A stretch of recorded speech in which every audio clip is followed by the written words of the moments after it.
Welcome back, everybody, to Desert Valley Blitz. We're real excited today because we have a real special guest. In today's episode, we're going to go in a little bit different direction. For all you players out there, all you parents of players that are thinking of playing at the next level of the sport in the college realm, we have an expert here today to kind of give you the information that you're going to need to get to that level. Because today's special guest is the head COD athletic counselor, Angel Meraz. Thanks for coming in. Hi. Thanks. Happy to be here. Yeah, thanks for having me. So when did you decide you wanted to be a counselor? Was it in high school? Was it in college? Good question. No, actually. So when I was in high school, I originally wanted to go to medical school. That was kind of the goal. And I graduated from Medio High School, went to UCLA. Local? Local. Was studying, biology there and was struggling a little bit. Wasn't really sure if I liked it and decided to take a semester off from the pre-med.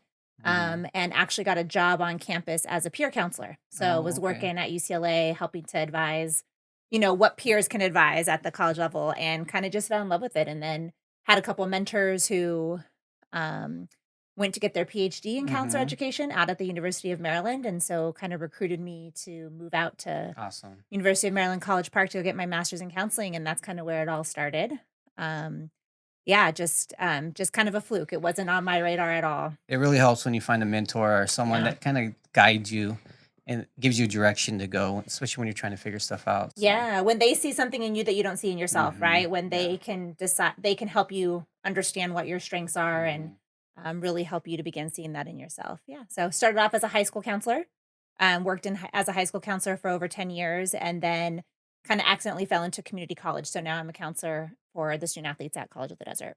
So for those of people out there that don't really know exactly what an athletic counselor does at the college level, can you kind of explain some of the things that you do for the student athletes? Yeah, for sure. So it's different across the country. So if you're looking at other states, their model of counseling is very different. But in California, we're really special. And so at the community college, our counselors there serve a lot like our counselors in high school as well. That doesn't happen across the country. So I have a caseload at the college. My caseload is just student athletes. And so my job is to really help guide them on the academic side, career major exploration, but also those personal social stuff that they deal with, whether it's challenges with their family, their identity development, whether it's deciding what they want to major in, what comes after sports, how to get to the next level of sports. So I help with all of those things. Wow.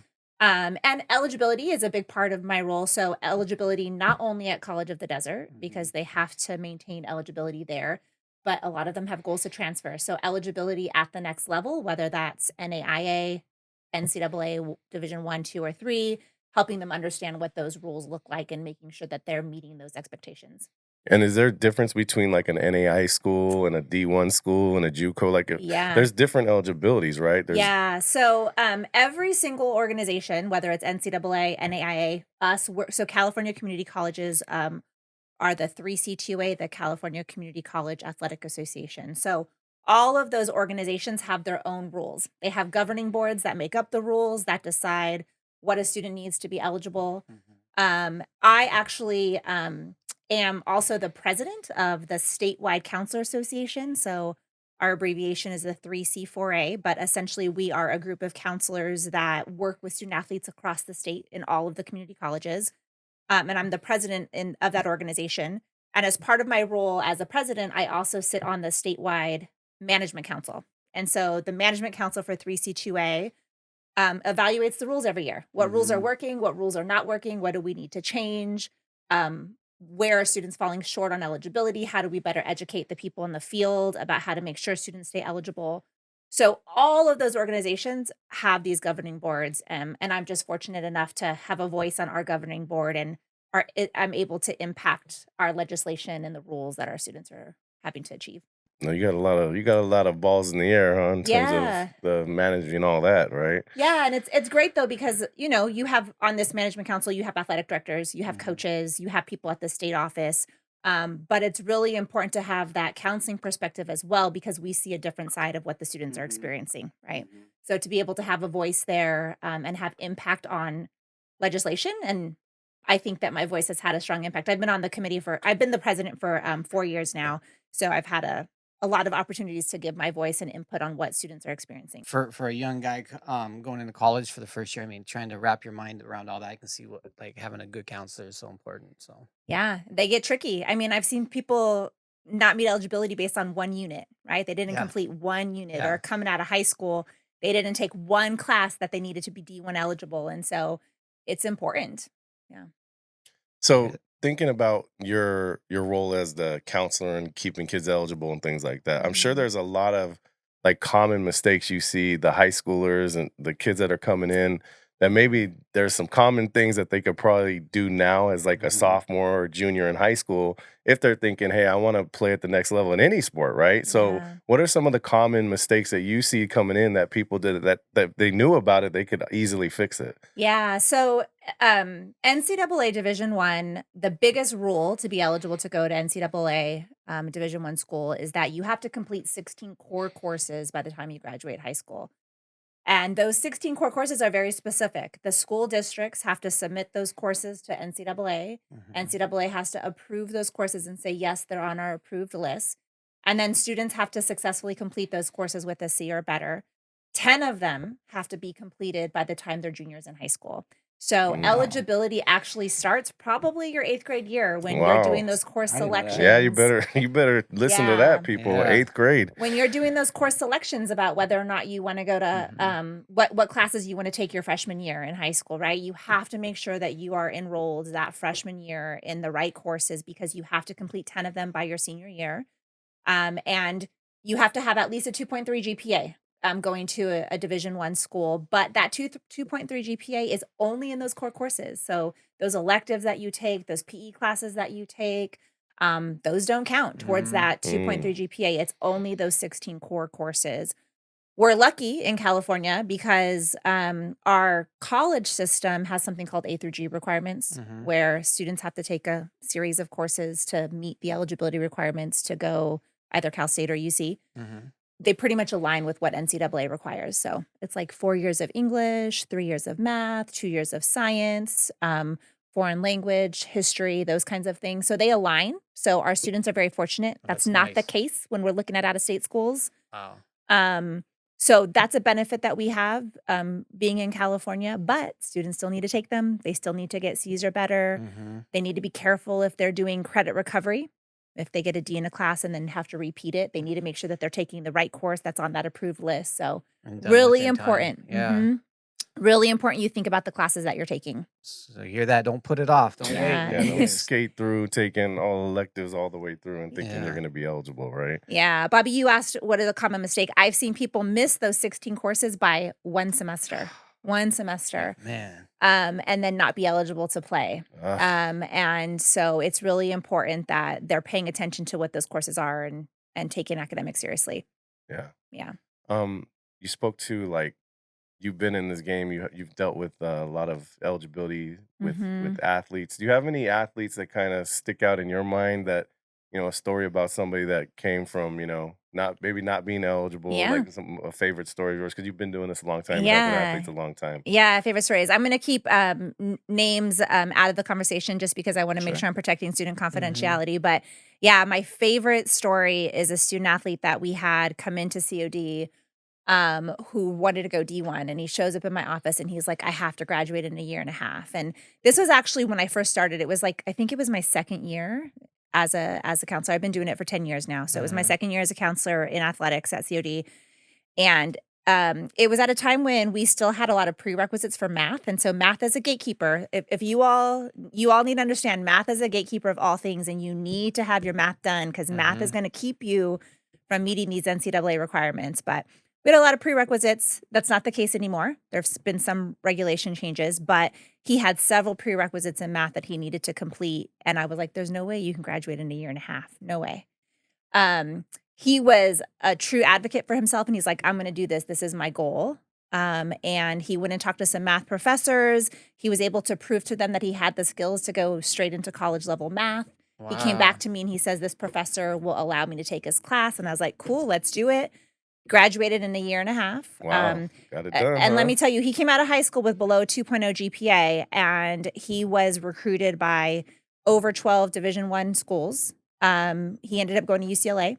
and played for UCLA, got his master's at UCLA. That still gives me goosebumps. Yeah. Yeah. Yeah, and graduated in a year and a half. So he's my favorite story. Smart kid too. He's a smart Not kid. just an athlete. Yeah, I think when a lot of kids think if they come to COD, they're not going to be able to make that D1 dream happen. Mhm. And I'll tell you, all the kids that want it to happen, they make it happen. Every year, we have football players leaving that school, going to Division I schools, but it's because they're serious about it. Mhm. They take care of business in the classroom. And if you have above a 3.0 coming out of COD, and you're D1 caliber, like you Yeah. have the skill, Mhm. everyone's going to recruit you. Yeah. Yeah. The talent's always there. hmm Just doing all that homework stuff, you know. Yeah, if get they it don't have to done. worry about the academics, you're an Mhm. easy for Yes, them, I know, right? I You're know. easy for them. They don't have to Mhm. worry about that piece. They want you on their squad. Well, it's nice to have someone like you in their corner helping them Yeah. navigate all that, just to make it easy for them. Yeah, it's fun. Yeah, that's awesome. Yeah. You've been doing this a long time.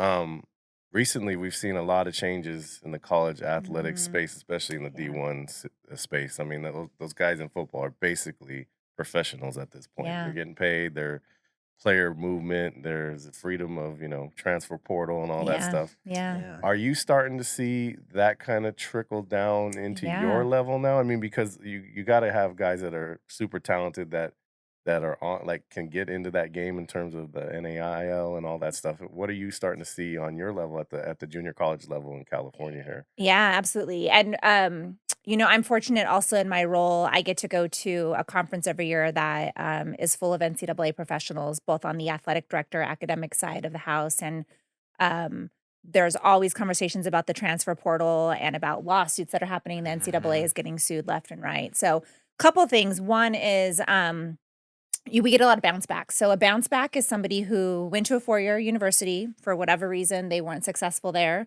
So they decide to go to a community college so that they can regain their eligibility to go back to Division I. And it's for lots of reasons. Sometimes it's academic. Sometimes they didn't have the position that they wanted and they want a different Mhm. position. Sometimes it's family stuff, It's right? support. Yeah, it's support. It's a lot of things. So we have a lot of bounce backs. One thing that students, don't realize is that when they go into the transfer portal, somebody has to pick them up, right? So if they go in the transfer portal, another coach has to pick them up to go to their school. And if no coach is picking them up, they're just stuck in the transfer portal, Just sitting there. just sitting there with nowhere to And go. there's a lot, like Mhm. majority of people just end up stuck in the portal, right? Looking to upgrade your home? Tile Designs by Fina is your one-stop destination for beautiful flooring, hard surfaces, and countertops. From timeless design, modern styles, they've got the perfect look for every room. Stop by today and transform your space with Tile Designs by Fina. Let's design together. Yeah, Like, isn't there a big number just sitting in that portal? Yeah, there was a moment where like I was given some of those statistics and I don't recall them off the top of Mhm. my head, but yeah, there's some people who just get stuck in that portal with nowhere to go. So every year at COD, I have at least 10 bounce backs that are coming to Really? COD. 10? Yeah. I would say that pretty standard. About 10 bounce backs coming back. Some of them don't always choose to stay with us because Mhm. of financial circumstances and things, but yeah, at 10 at least I'm advising every year. The same is also true. I know we're talking a lot about football, but baseball. It's big Mhm. in baseball too. Um, and so that's part of it. Another part of it is, the recruitment game has changed. And so I'm not a coach. I don't help a lot with the actual recruitment and understanding, evaluating skill on the field, but I'm helping with the academic side of that. And coaches are going to go to the portal first. Then after the portal, they're going to come to the JC. Mhm. And then after the JC, they're going to the high schools, right? Unless you're a Mm. true high school standout and your name's everywhere. But that's typically what I'm seeing happening So it's in the affecting the recruitment high school process. kids now. Absolutely. Like the Already. scholarships are Mhm. shrinking for the high school Yep. talent now, right? Yep. Because there's other avenues to get talent, right? Yep. Wow. And For look at sure. Indiana. I mean, the team that won the national championship, all those Mhm. guys are from the portal. They didn't start at Indiana. Yeah. They're setting like a new mold of like just going and getting guys that have already played college. So I didn't Yeah. think it's about it's that. shrinking the high school scholarship pool, right? It is. Yeah, it is. And we're just starting to see the effects of this, right? Because the Yeah. portal's new for everybody and Mhm. even coaches are trying to figure out how this works and then you throw NIL in and that's a whole other game where NIL is impacting it. I mean, there was just a lawsuit coming out where I think it was Georgia, right? I'm trying to remember the athlete, but signed the day after he signed, he decided to leave and so now they're suing him Oh, I heard for about that. There's a not couple of those going on, right? not only for what his contract was, his NIL contract, but the potential profit that The guy could have loss, yeah. made, the Oh loss my of profit gosh. for that school, they're now suing him. And these are 18-year-olds signing these NIL deals that they don't really know what they're getting themselves into and how it's going to impact them, and they need advice on how to do it. And I'm not saying it's all bad, because some Yeah. of it's good, right? Like, we can talk about how important it is to pay our athletes, and that wasn't happening before, but it's Yeah. also changed the game, and there's some bad stuff that's come There's some about it sharks too. out there Yeah. that's going to take advantage. I mean, there's Yeah. always going to be that, right? Yeah. Yeah, but and also it's important to know NIL is across the board, so you can come to COD and get some NIL deals too. So if there's That's any dope. business people here listening locally too, like, think about some of our local athletes here Mhm. coming to College of the Desert, how they can help benefit from that NIL Absolutely. money Do too. you guys have any yet? Have you seen that? Have you run across that yet at COD? Not at COD, but across the state, more and more. We actually have a conference coming up this spring where NIL is going to be a main topic of conversation, because we're seeing more and more people come Mhm. in, local businesses coming in, wanting to support student athletes at the community college level. So it's happening more and more. So like a small business owner could basically pay Mm-hmm. a athlete at COD to do a Mm-hmm. commercial or Mm-hmm. do some type of Yep. promotion for their business, Mm-hmm. and the college athlete can then benefit Yep. like a professional. Yeah. Yep. Yeah, it's a Yeah. crazy new world, man. I remember when guys were getting suspended for taking pizzas, Yeah. from boosters, and Yeah. now guys are getting paid Yeah. Car millions of rides. dollars. Yeah, Yeah. the furniture, and you couldn't furnish apartments. You couldn't Mhm. pay. You couldn't give them food. It's crazy. The game has changed. I would say that the biggest lawsuit right now that I think is going to impact community college is still being fought. It's still in litigation. It's important that everyone understands that this is not been passed yet. It's being fought in court right now. But quarterback back at Vanderbilt last year sued because he lost out on a year of NIL money because he played at a community college Mm. first. And so he sued to get that year that he played at the community college not counted against his eligibility. And so he won the lawsuit, but it went in place for only students this year, so the 25-26 academic year, who had started off at a community college.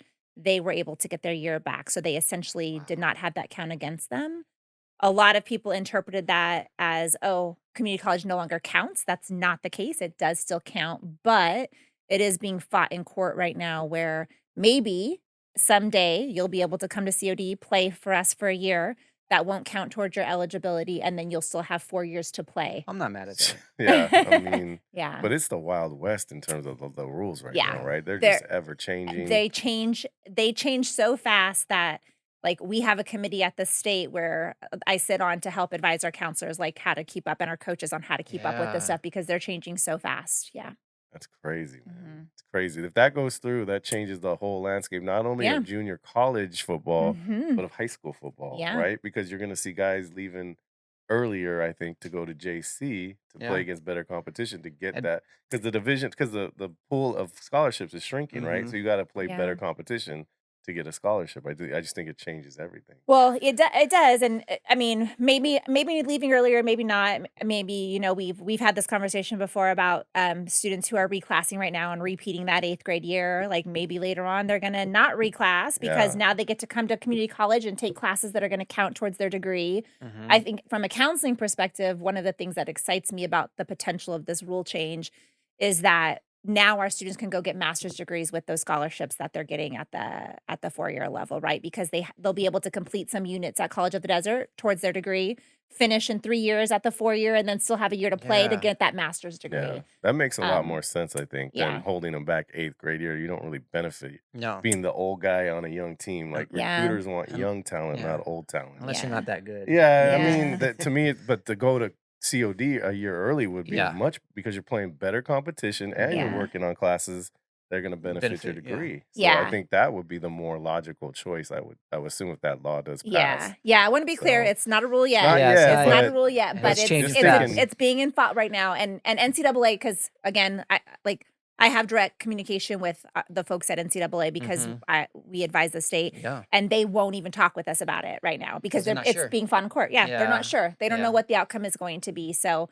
as soon as I know, I'll be sure to let everyone else know. Yeah. But right? Yeah. Let us know, yeah. because we'll send my kid early to you, Yeah. Say, get up there and play some better Yeah. competition if you want to play college ball. But yeah, I Yeah. think that the landscape, like, it's good that you're on top of it, because it's hard to keep up with. Like, It it's just is. ever changing, right? It's even for Mhm. you, you gotta meeting every month about the new rules, right? Well, and the impact of them, right? Yeah. Like sometimes the rule changes. Okay, Yep. cool. We're excited about this rule, and then you see later on, like, oh man, Yeah. we didn't know it was going to have this impact. Yeah. Because like the The law, ramifications. yeah, the Yeah. laws of like the effects that you don't see coming Right. when those rules are passed, you know. Right. You almost need something like a class in high school to kind of start figuring all this out, right? Yeah. I mean, So Right? yeah. So I actually put this out to all the athletic directors locally. I'm happy to go and talk to their students and I their think it would parents. help. Yeah, like I mean, I can't have parents and students contacting me individually right now because I Sure. have a I know. caseload I at know. COD. I You know. know, You I have a know. job. You I have a have 9 to I 5 have that you have yeah, to. but happy to work with groups and like come out and talk with our athletic directors and because this doesn't only affect football, it's all athletes. It's Yeah. baseball, Yeah. it's volleyball, it's our Mhm. female athletes,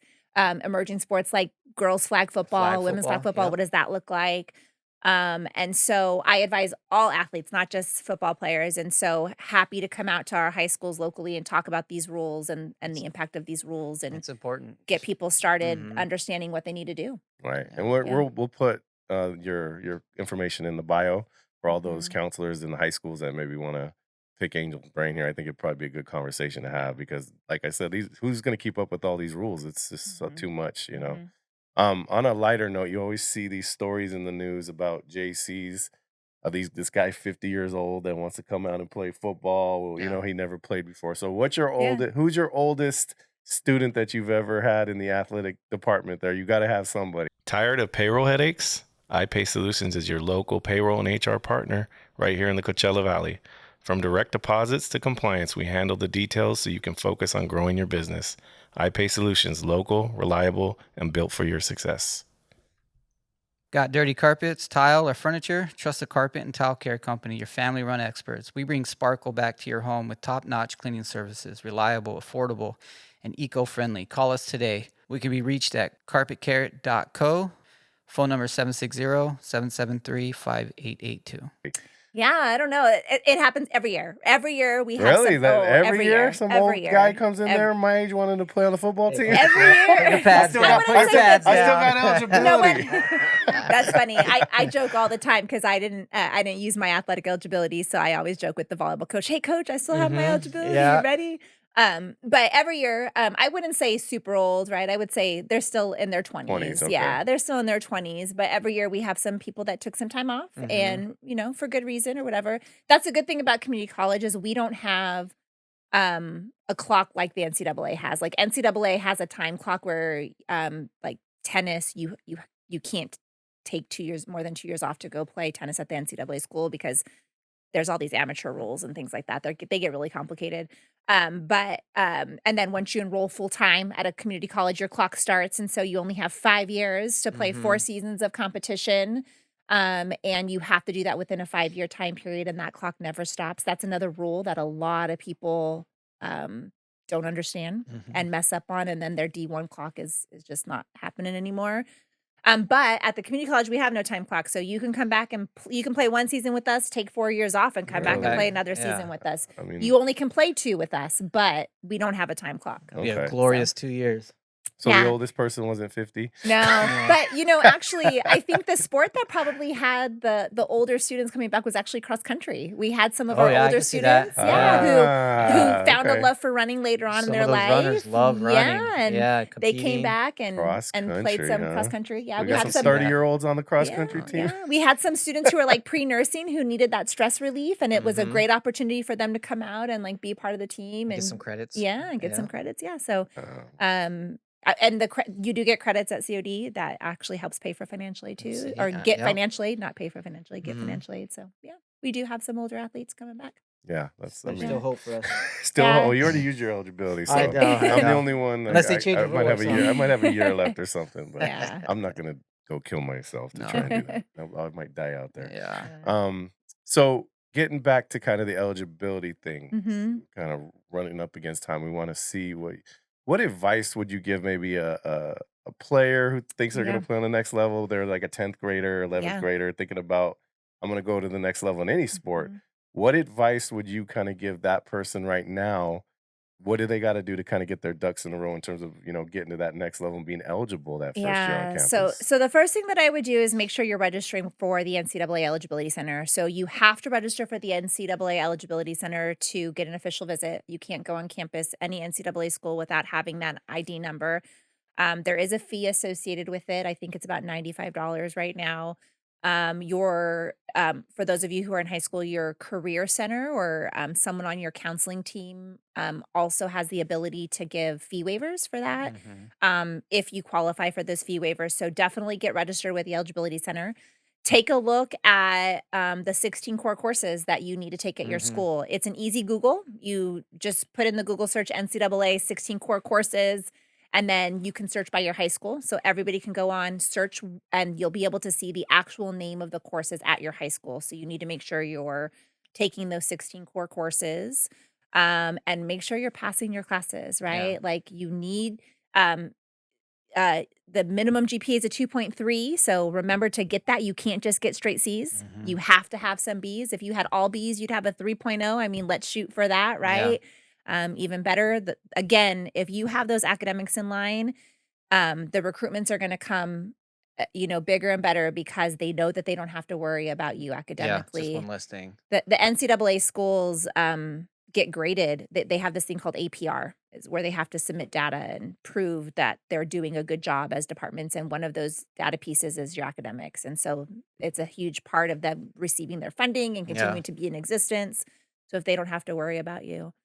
And then lastly, don't be afraid to ask for help. Yeah. Nobody does anything on Yeah. their own. We all like to think we do, but nobody does anything on their That's a own. big one. So you need to ask for help, whether it's from a counselor, whether it's from a teacher. You need support because life is hard. Things get Yeah. hard. Academics get hard. And you Yeah. need people in your corner to help you when things get hard. Especially that transition from high school Yeah. to college. I Mhm. think it's important. So And you Yeah. mentioned that before, I think, but where could people find that information online if they wanted to actually Yeah, look it up? so if you just Google NCAA Eligibility Center, it's usually the first link that pops up. okay.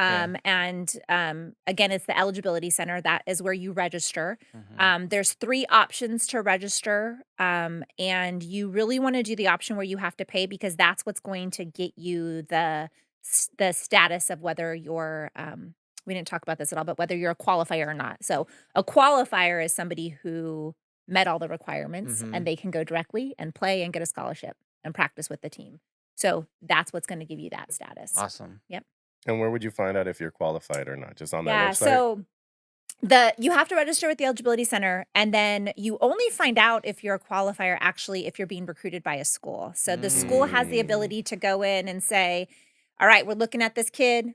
NCAA evaluate him, make sure he's a qualifier. NCAA will come back with a report. Yep, he's a qualifier. No, he's not a qualifier.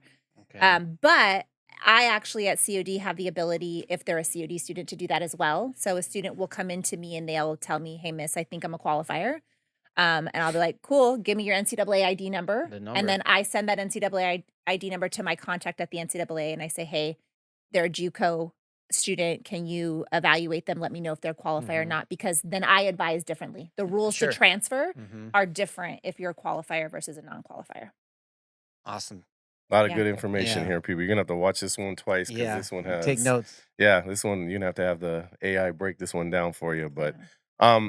Angel, thanks for coming in. Yeah. Thank you so We're much. kind of No up against time, but you're a Yeah. wealth of information. Thanks for having We're me. gonna leave all you counselors out there that may want to talk to her and get your students a little bit more versed on what's coming on the next level. We're gonna leave her some of her contact information for you guys. And thanks for coming in. It was Yeah. great Thank you. talking to you. Thanks We're for gonna have to having do this me. again when that rule changes. We're gonna have to have you Yeah. back Yeah. and Yeah, for sure. kind of find out how that affects the whole landscape of college sports. So, Yeah, Mhm. absolutely. well, thanks for coming And in. thanks for doing what you do, supporting No. our students here locally. Yeah. It's important. And that's Thank you. what we're Yeah. trying to do. So, you guys know the routine. If you found some value in this episode, like, subscribe, and follow. And we'll see you next time on Desert Valley Blitz. Peace.